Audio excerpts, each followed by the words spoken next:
Hey, folks, if you want early access to episodes as they drop, click that subscribe button, join us, and together we'll fix the broken U.S. healthcare system. We'll see you on the next one.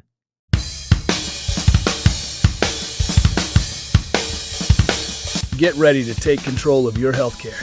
Here's your host, Ray Cobra. You know, I mean, we think about the formative moments in our lives. And I remember coming home from school with my very first report card in first grade. And as a matter of fact, if we went back to the house today, I could show you exactly where my dad was sitting. I could show you where my mom was sitting. I could show you where I was sitting. I could tell you how the light was coming into the dining room. This was a big deal. Oh, it was a very big deal. Yeah. And so, I went to St. Joseph Elementary School in Danville, Pennsylvania.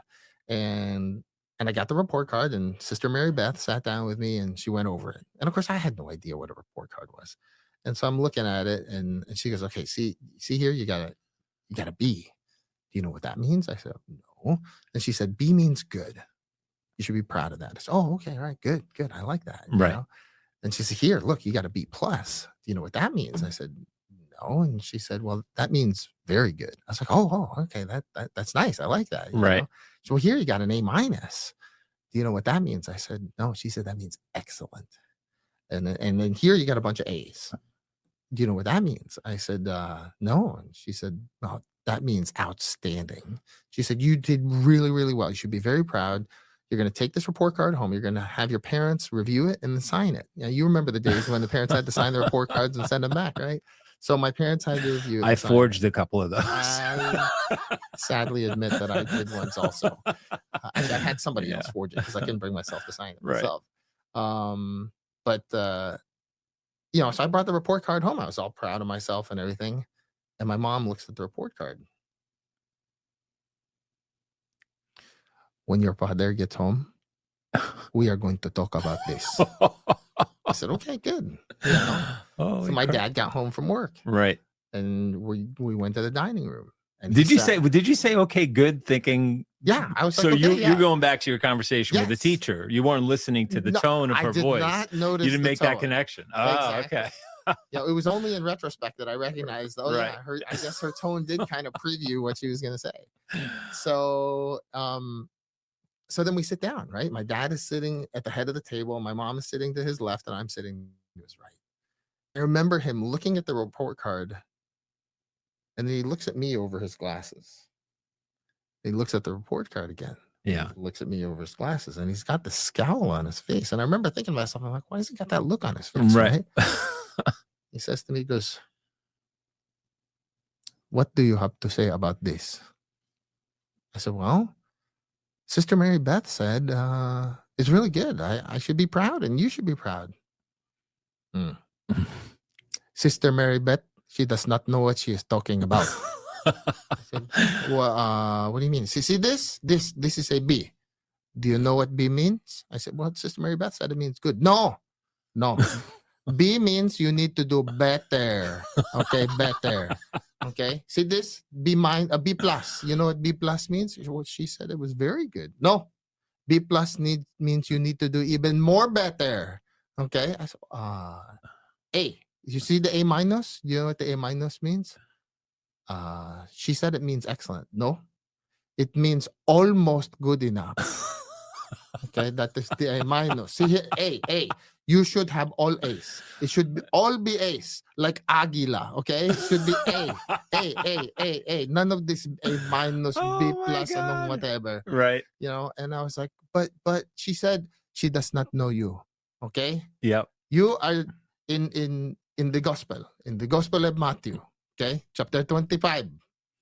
Jesus talks about the servants. Some of the servants, they got the 1 talent. Some servants got the 2 talents. Some servants, they got the 5 talents. You got the 5 talents. And when the master comes back, he wants to know that you used the 5 talents and you got interest. You give back more. That is your job. Okay? It is not good enough to just be good enough. Wow. You have to be outstanding all the time because those are the gifts you have been given. So imagine, that's the groundwork, right? That's in first grade. Right. And so the expectations were set. Right. And I remember I would come home from school. I mean, I tell my kids about this all the time. They bring home their school grades and stuff. And look, Dad, I got this grade, I got that grade, and I hear my mom's voice.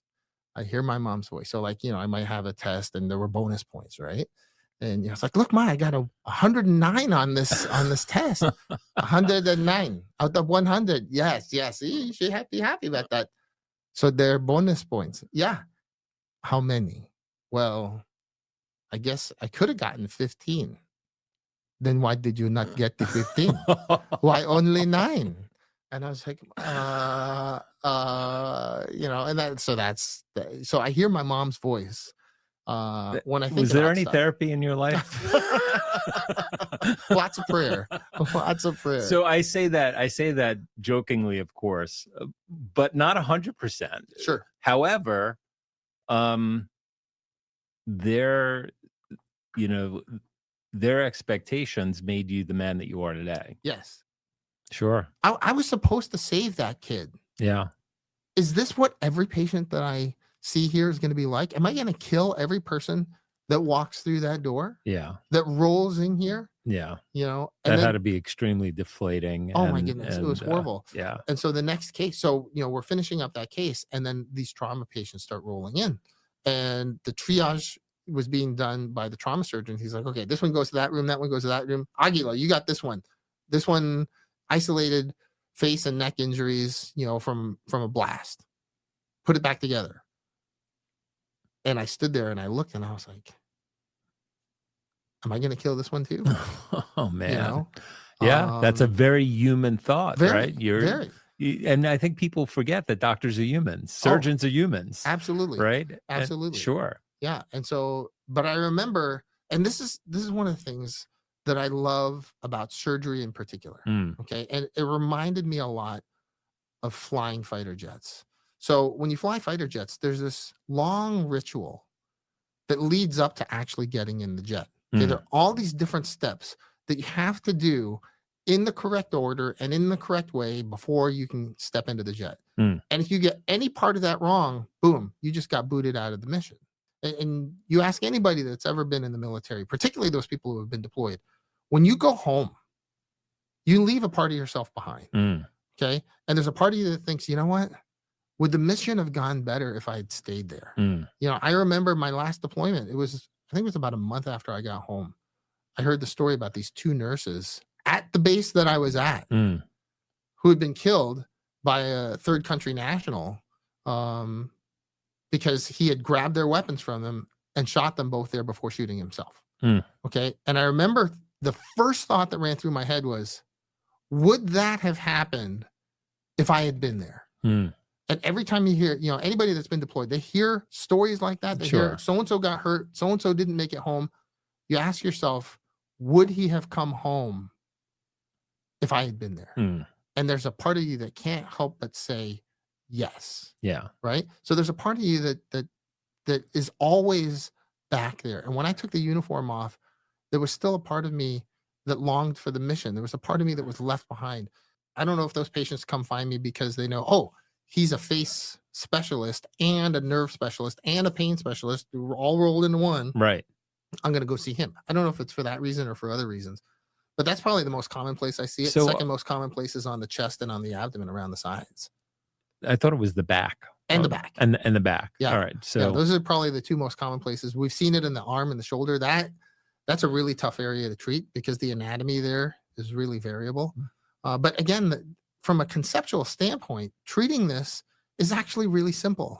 All I have to do is identify which nerve or nerves are the ones that are affected, and then I just disconnect them, right? I take out a segment of that nerve.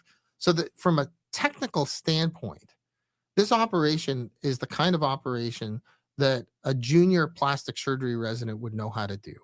Okay. The challenge is, number one, most surgeons don't even know that this is an option.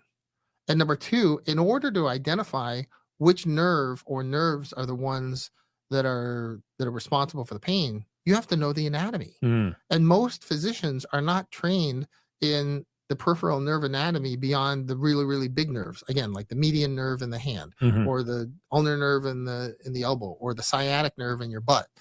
Beyond that, I would venture to guess most physicians are like, are there are other named nerves, and I'm not trying to make light of it. No, but no. The reality is that's just not something that we were taught in medical school. And in fact, it sounds encouraging because it doesn't sound like it's a huge learning curve for a neurosurgeon to kind of, just kind of get this and roll with it. I mean, I could teach this to a general surgeon if the general surgeon has the interest in learning that anatomy, because that's the hardest part. Yeah. I tell patients this all the time. The hardest part of what I do is not the surgery itself. Yeah. Once we get to the operating room, the heavy lifting is done. Okay. The hardest part is figuring out what pattern of symptoms do you have and which nerves does that correspond to. Right. And then what I do is I'll use an ultrasound. I love my ultrasound. I use the ultrasound to find the nerves in question. And then we do a nerve block. We numb those nerves up temporarily to see, does that help your pain? Okay. And because that's kind of a test drive, it's a way for me to see, okay, if we were to do surgery, what would you think? Because what I'm doing with the local anesthetic, with the numbing agent, is I just turn off that nerve temporarily. That sounds really smart. Yeah. And so it's a preview. It's a measure test drive twice, cut once. Exactly. Yeah. And that way the patient has a better sense of what they're getting into. Yeah. Right? All right, that's a wrap. Hit like, follow, and subscribe, and we'll catch you next time.